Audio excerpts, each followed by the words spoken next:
우리가 지난주부터 요한복음 11장 말씀 우리가 살펴보고 있지요. 죽은 나사로를 다시 살리시는 기적으로 굉장히 친숙하고 우리에게 잘 알려진 본문입니다. 그러니까 어떤 사건이 일어났느냐에 있어서는 우리가 굉장히 익숙하고 친숙한데 이 사건이 오늘 나에게 어떤 의미가 있는가 하는 부분에서는 사건에 친숙한 것만큼 익숙하지는 않지 않을까, 그런 생각이 많이 드는 본문입니다. 지난주에 우리가 보았던 것처럼 예수님께서 사망의 권세를 이기시는 능력을 행하셨지요. 그런데 어떻게, 어떤 마음으로 이 능력을 행하시는지, 이 권세를 보이시는지 우리가 좀 묵상해 봐야 합니다. 그냥 기계적으로 또는 이렇게 했으니까 자동적으로 그냥 무미건조하게 능력이 있으시니까 능력을 행하실 때가 되었으니까 하시는 것이 아닙니다. 예수께서 사망 권세를 이기시는 능력을 어떻게 행하십니까? 사랑으로, 사랑 가운데 행하십니다. 우리를 너무너무 사랑하셔서 사랑하는 우리가 질병과 사망의 권세 아래에서 고통하는 모습을 견딜 수 없어서 사랑 가운데서 저와 여러분에게 이 능력을 행하여 주시죠. 그래서 요한복음 21장 본문을 가만히 살펴보고 또 천천히 묵상을 해보면 죽은 사람이 살아나는 기적이다라는 그런 점에서도 아주 이례적인 사건을 기록하고 있지만 예수님이 우리를 향하여 얼마나 사랑하고 계시는지를, 이 사랑을 직접적으로 반복해서 표현하고 있다라는 점에서도 아주 이례적이어 보일 만큼 강조하여 예수님의 사랑을 기록하고 있습니다. 부활이고 생명이신 예수님을 아는 이 지식, 이 말씀도 우리에게 필요합니다. 그래서 뒤에 보면 나는 부활이요 생명이니 이렇게 말씀하십니다. 이 예수님을 아는 지식도 필요합니다. 그러나 그 위에 다른 것이 더 필요하지요. 이 지식을 온전히 믿는 믿음도 필요합니다. 그래서 마리아와 마르다에게 네가 이것을 믿느냐 이렇게 말씀하십니다. 믿음이 필요하지요. 그러나 믿음 위에 더 있습니다. 우리의 형편과 필요를 간구하는 기도도 필요하지요. 주여 사랑하시는 자가 병들어 있습니다. 이렇게 도움을 간구하는 간구도 있었습니다. 지식도 믿음도 간구도 다 있었습니다. 그러나 한 가지가 더 필요했습니다. 주님의 사랑이지요. 사망을 이기시는 예수 그리스도의 능력의 손길은 나사로와 마리아와 마르다를 불쌍히 여기시는 사랑 가운데 임하고 있음을 오늘 본문은 우리에게 가르쳐주고 있죠. 한번 살펴볼까요? 7절 말씀에 보면 그 후에 제자들에게 이르시되 유대로 다시 가자 하시니. 그 후에 가셨습니다. 언제 가셨다고요? 그 후에. 무엇 후에입니까? 언제 이후를 말씀하신 걸까요? 6절에 기록되어 있지요. 이틀을 머무셨습니다. 나사로의 소식을 들으시고 이틀 동안은 안 가시고 기다리셨습니다. 이틀을 머무신 후에입니다. 잘 보십시오. 이틀이라는 시간도 주님께서 하나님의 시간표로 맞추어 놓으시고 예비하시고 실행하십니다. 그러나 이틀이라는 시간도 있지만 이틀이라는 시간 이후의 시간도 있습니다. 안타깝지만 우리는 이 이틀 이후의 시간보다 이틀이라는 이 시간과 이 시간의 경험 속에 참 많이 갇혀 있기가 쉽습니다. 이틀의 시간에 머물러서 주님을 바라보지 못하게 되는 경우가 참 많아요. 저를 포함해서. 우리의 인생의 경험에 이틀은 48시간, 시간으로 보면 짧지만 사랑하는 가족을 떠나보내는 이별이라는 이 큰 고통의 관점에서 보면 이틀이라는 시간은 내가 가졌던 모든 것이 다 무너지고 모든 것을 다 잃어버리기에 충분할 만큼 깊고 큰 고통의 시간입니다. 그러다 보니 우리의 인생 여정을 지날 때 이 이틀의 시간이 나의 인생의 전부라고 생각할 때가 참 많이 있습니다.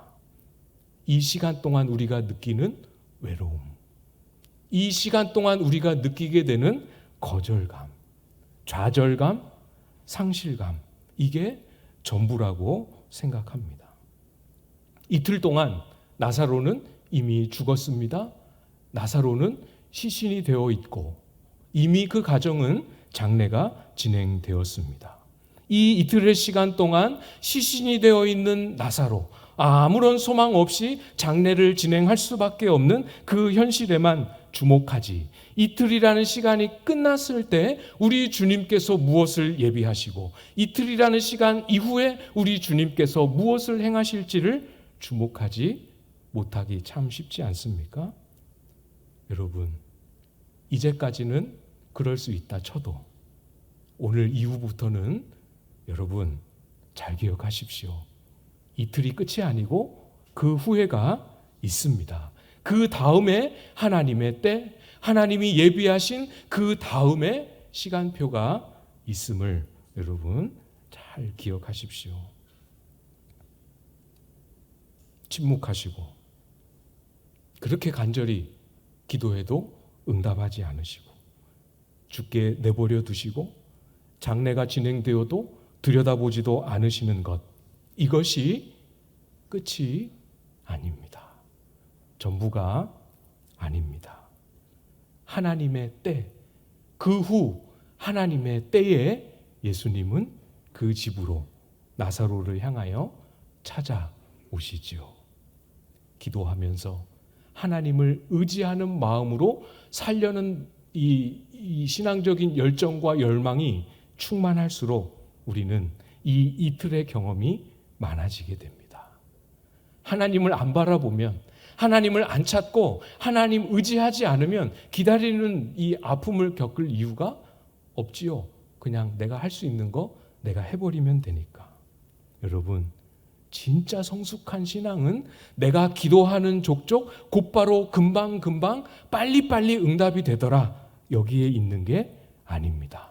진짜 성경이 말하는, 진짜 하나님이 우리에게 기대하시는 성숙한 신앙은 이틀이라고 표현되어 있는 이 기다림의 시간에도 낙심하지 않고 이틀 지나면 그 후회가, 그 하나님의 때가 반드시 있음을 알고 소망을 잃어버리지 않고 기다리고 인내할 줄 아는 것, 이게 진짜 성숙한 신앙이지요. 주님께는, 저와 여러분을 사랑하시는 주님께는 오늘과 다른 또 다른 하나님의 때가 예비되어 있습니다. 8절 말씀해 보시면 예수님의 말씀에 대한 제자들의 대답이 나옵니다. 여러분이 한번 읽어 주시겠어요? 8절입니다. 시작.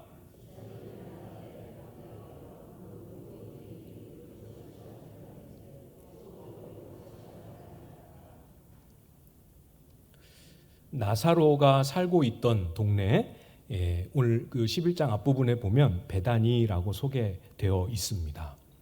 예수님이 유대인들과 대화를 나누는 과정 안에서 유대인들이 예수님에게 돌을 들어 치려고 했던 그 현장, 예루살렘과 불과 3km밖에 떨어져 있지 않아요.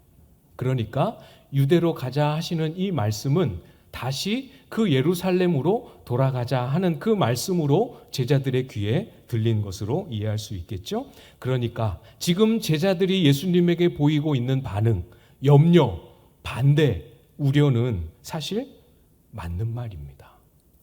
방금도 유대인들이 돌로 치려 하였는데, 이렇게 말하고 있죠.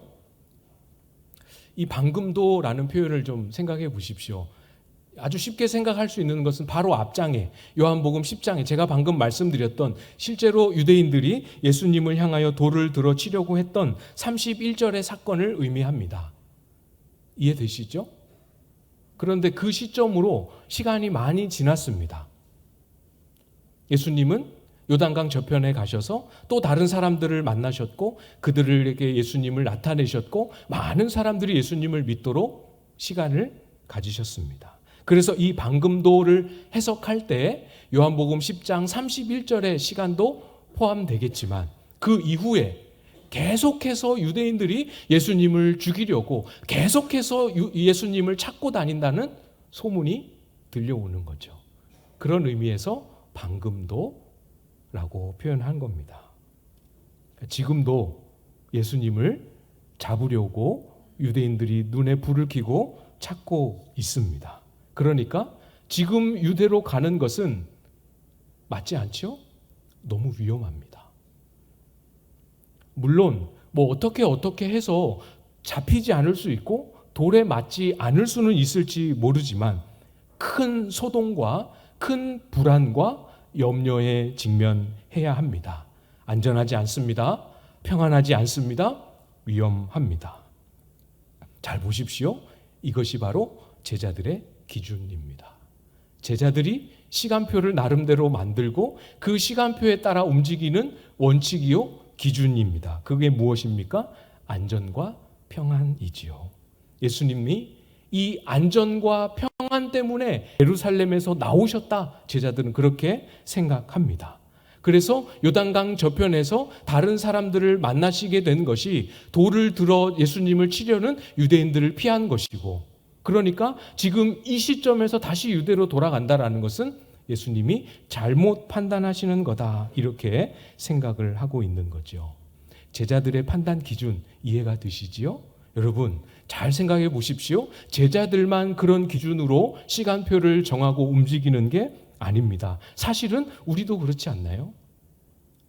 우리의 삶의 기준도 안전과 평안이 기준이 되어 있습니다. 그래서 내가 의식할 때도 있지만 의식하지 못할 때가 훨씬 많지요? 막연하게라도 예수님도 이 안전과 이 평안을 기준으로 움직일 거라고 그렇게 생각합니다. 예수님의 시간표는 예수님을 위한 시간표이고 예수님이 정한 그 때는 나를 위한 때가 아니라 예수님이 정하신 예수님을 위한 때, 또는 예수님께 더 많이 충성하고 예수님을 위하여 더 많은 일을 하는 그런 분들을 위한 때이지, 예수님의 때에 나를 위한 시간표는 있지 않을 거라고 오해하는 것이 바로 여기서부터 시작이 되지요. 아닙니다. 혹시 그렇게 생각하시는 분들 있으셨습니까? 그 생각이 잘못된 생각입니다. 예수님의 때는 저 같은 사람들을, 우리를 위하여 예비해 놓으신 우리를 위한 때입니다. 요한복음 10장 바로 앞에 39절에서 예수님은 유대인들의 손을 벗어나셨습니다. 40절에서 요단강 건너편으로 가셨습니다. 두려워서 안전을 위해서, 평안을 위해서 가신 것이 아닙니다. 제자들의 안전을 위해서, 평안을 위해서 가신 것도 아닙니다. 어떤 일이 거기서 일어났습니까? 거기에서 많은 사람들이 예수님을 믿었다. 42절에 기록하고 있지요. 예수님이 필요한 사람들을 위해 만들어진 때입니다. 예수님이 필요한 사람들을 위해서 가셨습니다. 그들을 만나셨고 그들에게 믿음을 만들어 주셨습니다. 예루살렘을 나오시는 이유도, 다시 예루살렘 근방으로 돌아가시는 이유도 예수님 자신을 위하지 않습니다. 특별한 사람들을 위한 것이 아닙니다. 9절 10절 말씀에 가시는 예수님의 마음을 제자들에게 설명해 주고 계시는데요. 9절 10절을 보시면 예수께서 대답하시되 낮이 12시간이 아니냐, 사람이 낮에 다니면 이 세상의 빛을 봄으로 실족하지 아니하고 밤에 다니면 빛이 그 사람 안에 없는 고로 실족하느니라. 예수님을 잡으려고 돌로 치려고 혈안이 되어 있는 그 사람들이 모여 있는 곳으로 들어가시려 하는 이유를 말씀하시죠. 지금이 낮이기 때문에 간다. 이게 문자적인 의미가 아닌 건 여러분도 아시겠죠. 비유입니다. 상징입니다. 낮은 빛이 있기 때문에 환하게 잘 보임으로 실족하지 않습니다. 흔들리거나 넘어지지 않습니다. 이 의미는 하나님이 명령하신 하나님의 때에 하나님 아버지의 일을 하는 것을 낮이라고 말씀하십니다. 하나님의 일을 하십니다. 나사로를 찾아가시는 것은 하나님의 때에 하나님 아버지께서 명하신 일입니다. 그렇기 때문에 하나님 아버지께서 그 자리에 동행하시고 하나님 아버지께서 환하게 빛을 비추어 주십니다. 그 빛으로 걸음을 인도하십니다. 돌보아 주십니다. 보호해 주십니다. 책임져 주십니다. 실족하지 않습니다. 걱정하지 않아도 괜찮습니다. 그러나 밤도 말씀하셨죠. 아버지의 뜻을 따라 행하는 일이 아니라면 내가 보기에 그럴듯하고 내가 보기에 안전하고 평안할 것 같아 보이는 길이라 할지라도 아버지의 뜻을 따르는 길이 아니면 밤입니다. 빛이 없습니다. 하나님의 은혜도 하나님의 도우심도 하나님의 일하심도 경험하기 너무너무 어렵습니다. 때때로 예상치 못했던 넘어짐과 실족하는 일도 만나게 되죠. 예수님이 돌에 맞을지도 모르는 위험을 다 아시면서도 불구하고 유대로 나사로를 찾아서 가시는 이 일은 하나님 아버지의 뜻과 시간표를 따르는 일입니다. 그렇기 때문에 유대인들의 반대나 유대인들의 위험이 있어도 실족하지 않을 수 있지요. 여러분, 사랑하는 여러분, 하나님께서는 여기 계신 모든 분들 한 분 한 분의 그 인생의 걸음을 크든 작든 화려하든 소박하든 여러분 인생의 모든 걸음을 우리 하나님은 아주 귀하게 여기십니다. 정말 소중하게 여기십니다. 여러분이 상상하는 그 이상으로 훨씬 더 귀하게 여기십니다. 그렇기 때문에 너무 귀하기 때문에 여러분 모두의 인생 걸음 하나하나를 위하여 하나님의 때와 하나님의 일을 예비해 놓으셨습니다. 시기가 있습니다. 때가 있습니다. 하나님의 때가 예비되어 있을 거라는 것 아마 많은 분들이 알고는 계셨을 거예요. 그 때를 신뢰하고 그 때가 있을 것을 소망하면서 낙심하지 않고 살아가는 것. 여러분 해보신 분들은 아시죠? 그게 말처럼 생각처럼 쉽지만은 않다라는 것 너무 잘 경험하게 됩니다. 여러분 그래도 우리의 마음과 생각을 잘 정돈하면 좋겠어요. 하나님의 때를 기다리는 것이 어렵거나 불가능한 일은 아닙니다. 우리가 이 땅을 살아가면서 하나님의 때에 맞추어서 하나님의 때를 기다리며 신뢰하며 사는 것이 잘 훈련이 안 돼 있고 그래서 우리에게 몸에 우리의 삶의 방식에 우리의 일상의 루틴에 길들여져 있지 않기 때문에 익숙하지 않을 뿐이지 불가능하거나 어려운 일이 아닙니다. 내 인생은 왜 자꾸 넘어지고 실족하는 일이 이렇게 많을까? 오늘 본문 표현대로 하자면 내 인생은 왜 자꾸 밤을 사는 것 같은 그런 어두움과 알 수 없는 혼란들로 가득 채워질까 하는 그런 마음이 드실 때 오늘 이 말씀 앞에 서실 수 있기를 부탁을 드립니다. 혹시 나는 하나님의 뜻을 따라 낮의 시간에 행하지 아니하고 나의 평안과 나의 안전과 나의 미래를 내 손으로 어떻게 해보겠다 하면서 빛이 없는 밤 시간을 찾아서 내 걸음을 만들어가고 있지는 않은가? 그래서 실족하고 그래서 넘어지는 것은 혹시 아닌가? 여러분 마음과 삶의 중심을 한번 잘 돌아보실 수 있기를 부탁을 드립니다. 어제 우리가 온맘 기도회 때 나누었던 것처럼 주님과 함께함, 주님과 동행함을 회복하는 것부터 시작하십시오. 거기서부터 하시면 됩니다. 하나님 여기에도 계시지요. 해보셨습니까? 아직 안 해보셨군요. 저는 해봤습니다. 아까도 말씀드렸지만 기도회 마치고 이렇게 기도하러 내려가서 기도하는데 너무 부끄럽더라고요. 설교 준비하는 동안은 그 생각을 한 번도 안 했는데 내려가서 기도하려고 앉아보니까 야곱이 나구나. 내가 야곱이었구나. 여호와께서 과연 여기 계시거늘 내가 알지 못하였도다. 이게 내 고백이었구나. 나 들으라고 하신 말씀이었구나 하는 것을 깨닫게 되었습니다. 얼마나 자주 잊어버리는지 몰라요. 설교 준비를 할 때에도 말씀이 열리지 않을 때 막 스트레스를 받고 막 고민을 하고 막 자료를 찾고 어떻게 하지? 이게 무슨 뜻이지? 시간은 막 다가오는데 이런 마음과 조바심은 있어도 하나님 여기에도 계시지요. 이거 잊어버리고 있었구나 하는 것을 참 부끄럽지만 비로소 깨닫게 되었습니다. 어제부터 다시 했어요. 하나님 여기에도 계시지요.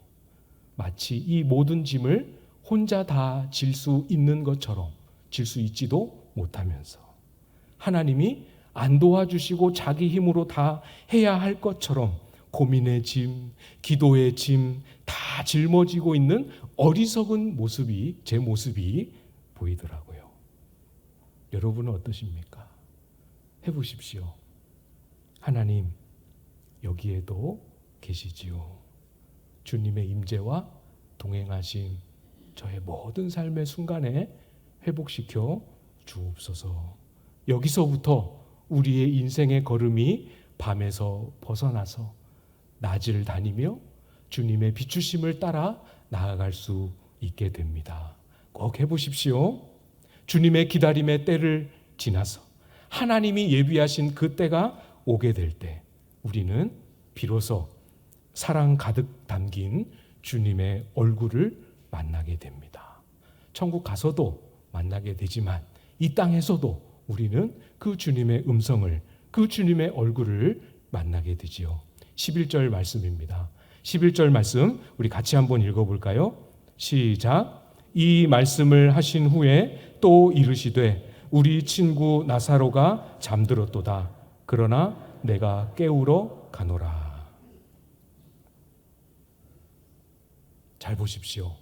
주님의 때가 되었습니다.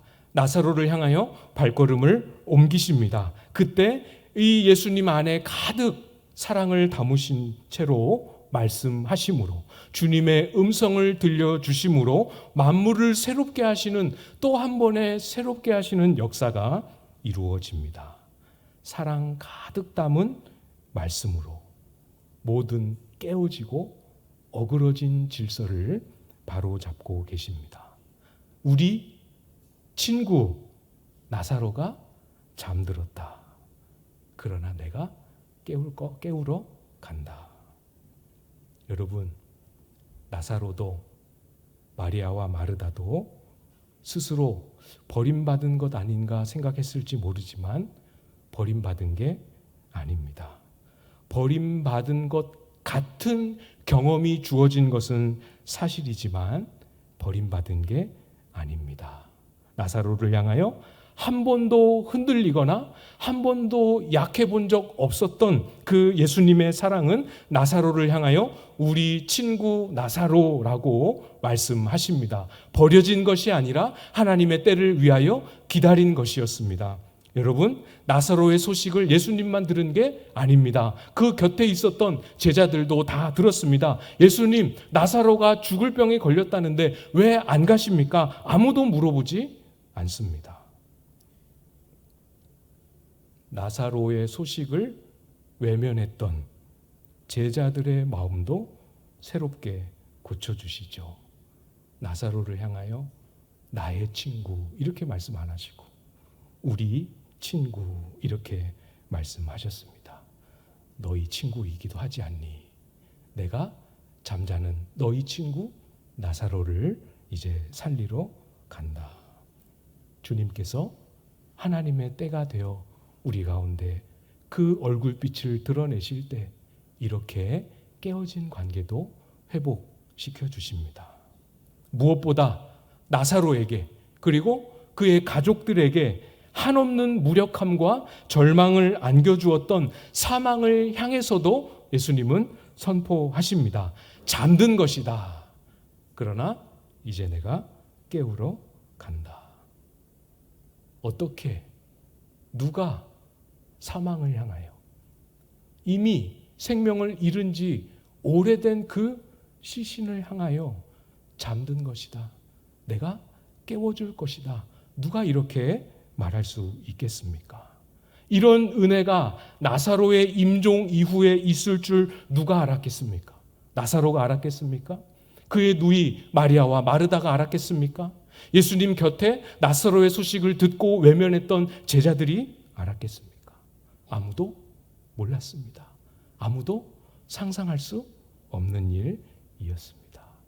우리가 모른다고, 우리가 상상할 수 없다고, 우리가 계산하여 예측할 수 없다고 그 일이 없는 일이 아니라는 거 여러분 분명하게 이해할 수 있으시겠지요? 주 안에 사랑하는 성도 여러분, 잘 기억하십시오. 마음에 잘 새기고 여러분 스스로도 여러분의 심령을 향하여 이 말씀을 따라 선포하십시오.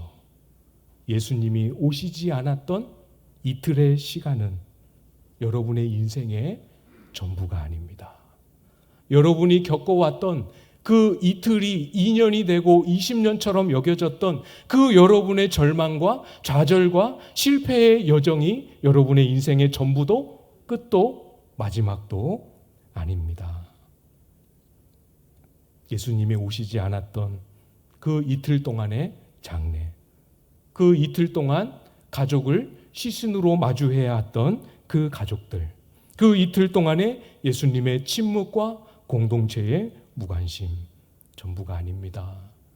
끝이 아닙니다. 그 후에 우리 주님은 하나님의 때에 맞추어 반드시 오십니다.